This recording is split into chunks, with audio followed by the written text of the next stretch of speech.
Oh, booby trap escape, because who doesn't love a good challenge like trying to get out of a relationship with a clingy partner? It's like you're navigating through a room filled with laser beams and tripwires, but instead of dying, you just get stuck in a never-ending cycle of "it's not you, it's me" conversations. I mean, have you ever tried to escape a booby trap?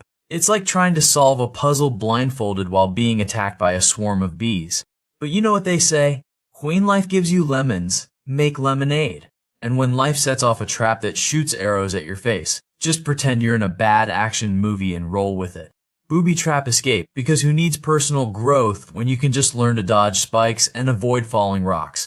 I went to a booby trap escape room the other day, and let me tell you, it was a real blast literally. There were explosions everywhere, and I'm pretty sure I lost a few eyebrows. But in all seriousness, if you ever find yourself in a booby trap situation, just remember to stay calm, think clearly, and for the love of God, don't touch anything that looks like it was made by a Bond villain. Spy movies, because who doesn't love a good parody of overpaid, underworked actors prancing around in tailored suits, pretending to be spies? I mean, have you seen the gadgets they use? Exploding pens, wrist-mounted lasers, it's like they raided a bad Bond villain's garage sale. And don't even get me started on the obligatory seduction scenes, where the spy charms the enemy with their rugged good looks and impeccable dancing skills. Yeah, because that's exactly how espionage works. In real life, spies are probably just a bunch of sweaty, middle-aged men stuck in a cubicle, staring at spreadsheets all day, but hey, that doesn't make for a thrilling movie. But you know what they should parody next? The obligatory "we're running out of time" scene where the hero has to defuse a bomb with only seconds to spare. I mean, can't they just use a timer app like everyone else? And have you noticed that every spy movie villain has a plan for world domination that involves a ridiculously complicated scheme, when really they could just, I don't know, start a successful tech startup or something? But in all seriousness, spy movie parodies are the best, because they're the only genre where you can make fun of absurdity while still enjoying the absurdity. It's like laughing at a train wreck that you're also kinda rooting for. Superhero movie parodies are all the rage, because who doesn't love watching grown adults dress up in tights and pretend to save the world? I mean, have you seen the latest parody of Batman, where he's just a regular guy from New York who yells at kids to get off his lawn?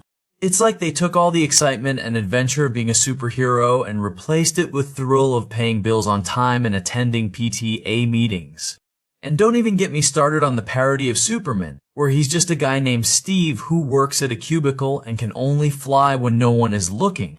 I heard the latest superhero movie parody is just a bunch of accountants in costumes trying to balance the budget and save the world from certain financial doom. Because what's more thrilling than watching a group of heroes fight against the evil villain, the auditor, who's trying to cut funding for their favorite programs? But honestly, the best part about superhero movie parodies is that they're finally making superheroes relatable to the average person, by giving them mundane office jobs and making them complain about their health insurance. Oh, office workers, because what's more thrilling than staring at spreadsheets all day and pretending to care about synergy? I mean, who needs personal fulfillment when you can have a job that slowly drains your soul, one meeting at a time? Office workers are like the ninjas of boredom. They can fall asleep with their eyes open and still manage to nod off in a meeting. And don't even get me started on the office coffee machine, which is just a magical device that turns your money into lukewarm disappointment. I love how office workers always talk about work-life balance, like it's some kind of mythical creature they've heard of but never actually seen.